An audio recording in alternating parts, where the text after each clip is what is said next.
21 अप्रैल 2025 Easter पीर को सुबह 7:30 के करीब 88 साल पोप फ्रांसिस वेटिकन सिटी के डोमस सांक्टे मार्थे में इंतकाल कर गए।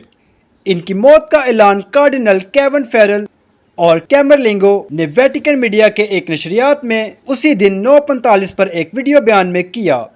पोप फ्रांसिस ने 13 मार्च 2013 को अपने इंतखाब के बाद से 12 साल तक कैथोलिक चर्च के सरबराह की हैसियत से खिदमात अंजाम दी।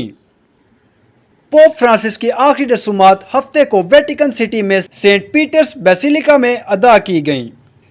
पोप फ्रांसिस की मौत एक कबल माह अस्पताल में 5 हफ्ते के क़याम के बाद हुई, जहां वो सांस की नाली के इन्फेक्शन और दोहरे नमूनिया का शिकार हुए। उनकी मौत की वजह सरकारी तौर पर फालज के तौर पर दर्ज की गई, जिसके बाद नाकाबिले वापसी दिल का दौरा पड़ा। पोप फ्रांसिस के जनाजा की इबादत मौत के 5 दिन बाद 26 अप्रैल को अदा की गई और इन्हें सांता मारिया मैग्योर में सुपुर्दे खाक किया गया।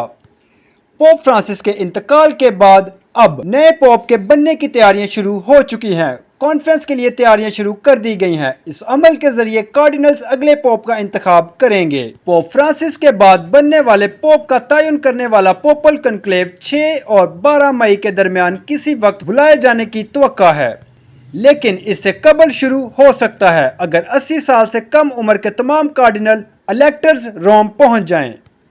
पाकिस्तान से कार्डिनल जोसेफ कुर्स भी पोप के इंतखाब में शामिल होंगे।